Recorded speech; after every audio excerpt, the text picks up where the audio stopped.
There's something unsettling about amusement parks after dark. In the daylight, they're places of joy, laughter, and excitement. Families, teenagers, and children running from ride to ride, their faces lit with happiness. But when the sun sets and the crowds thin, when the bright, colorful lights dim into eerie glows, they become something else entirely. And when you're alone in one, well, that's when things get strange. I used to work at Brighton Funland, an old amusement park on the outskirts of a small town. It wasn't a big, flashy theme park like Disneyland or Six Flags, but it had a charm of its own.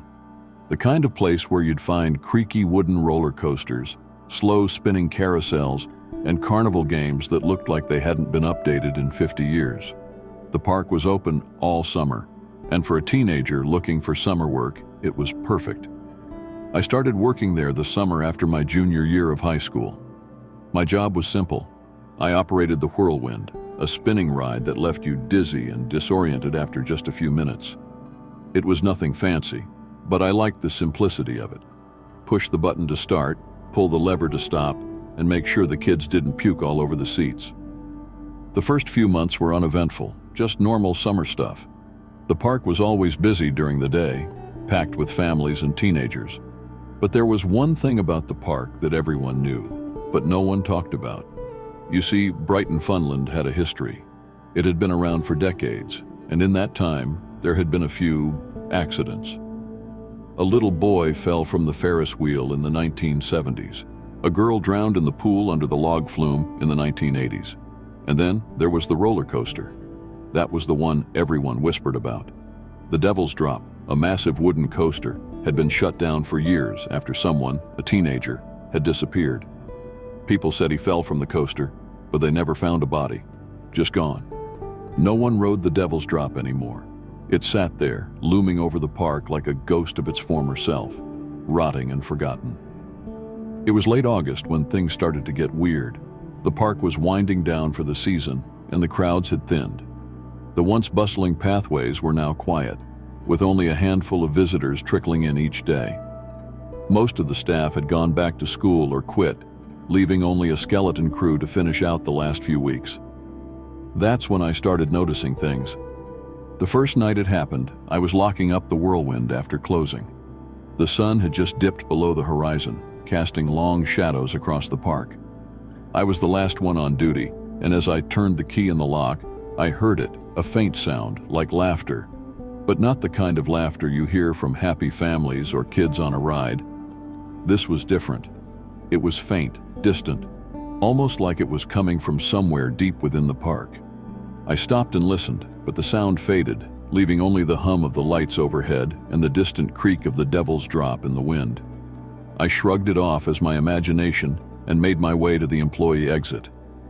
The next night it happened again. This time, I was walking past the Ferris wheel when I heard it. That same laughter. But it was closer now, more distinct, like someone was standing just behind me, laughing softly under their breath. I spun around, but the path behind me was empty. Just shadows and the flickering glow of a few dying lights. I didn't tell anyone about it at first. I figured it was just nerves. Being alone in the park at night had a way of playing tricks on your mind. But then one night, something happened that I couldn't explain. It was a Friday night, one of the last weekends before the park was set to close for the season. The sun had set hours ago, and I was finishing up my shift when I got a call from the park manager, Dave. "Hey, can you check on the Devil's Drop?" he asked, sounding annoyed. "Some idiot kid's probably snuck in there again. Security's out sick and I don't want to deal with it." I hesitated. I didn't like going near the Devil's Drop. No one did. The ride had been shut down for years, but it still stood there towering over the park like a skeleton. The tracks were rusted, and the cars sat motionless on the platform, covered in dust and cobwebs. The whole thing gave off a bad vibe. "Sure," I said reluctantly. "I'll go check it out." Grabbing a flashlight from the office, I made my way across the park toward the roller coaster. As I approached, the air seemed to grow colder, and the familiar hum of the park faded into silence. I could see the massive wooden structure looming ahead, barely visible in the dim light. The entrance was roped off, with a large closed sign hanging on the gate. I shone my flashlight around, looking for any sign of the supposed trespassers. At first there was nothing, just the wind rustling through the wooden beams and the soft creak of the abandoned ride. But as I moved closer to the entrance, I saw it. Movement. Something or someone was standing at the base of the coaster. "Hey," I called out, my voice shaky. "The park's closed. You're not supposed to be here." The figure didn't move. It just stood there, still as a statue, facing the ride. My heart pounded in my chest as I shone the flashlight toward it.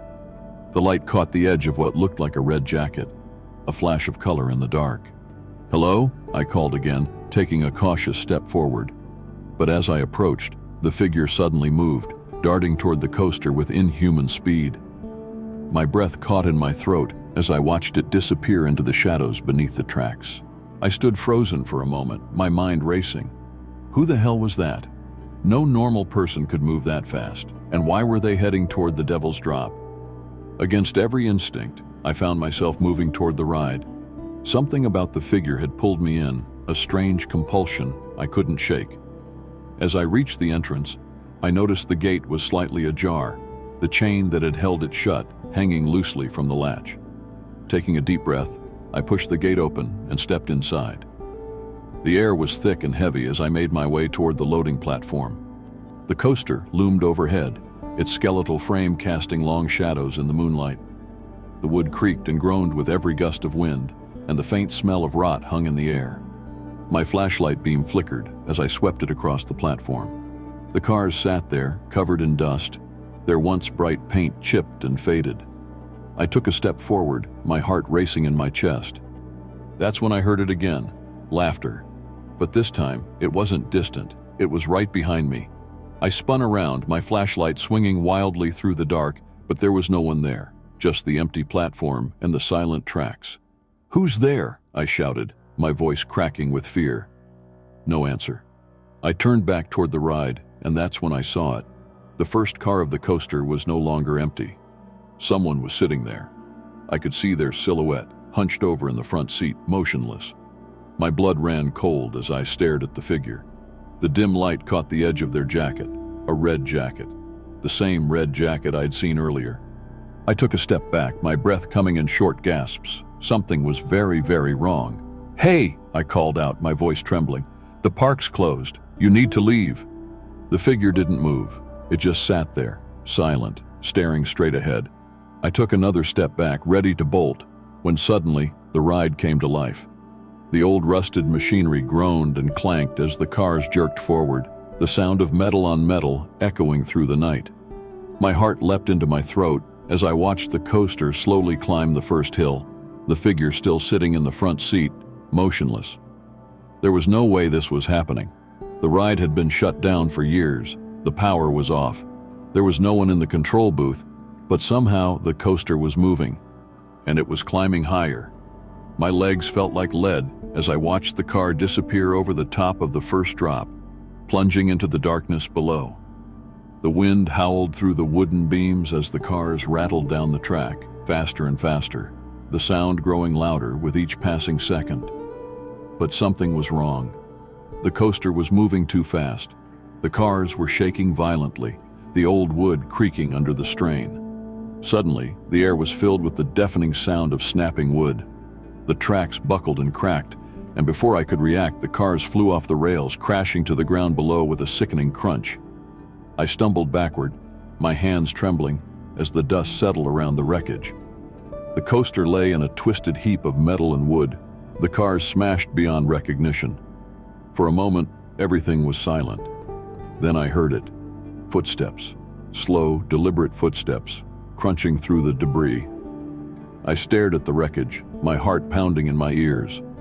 The figure in the red jacket was standing amidst the twisted remains of the coaster, their body unnaturally contorted, limbs bent at odd angles. But they were standing. I took a step back, my mind racing. This couldn't be real. No one could survive that. The figure's head slowly turned toward me, their face obscured by shadows. Then they spoke. "Do you want to ride again? I don't remember how I got out of there." The next thing I knew, I was running through the park, my legs moving on autopilot, my breath coming in ragged gasps.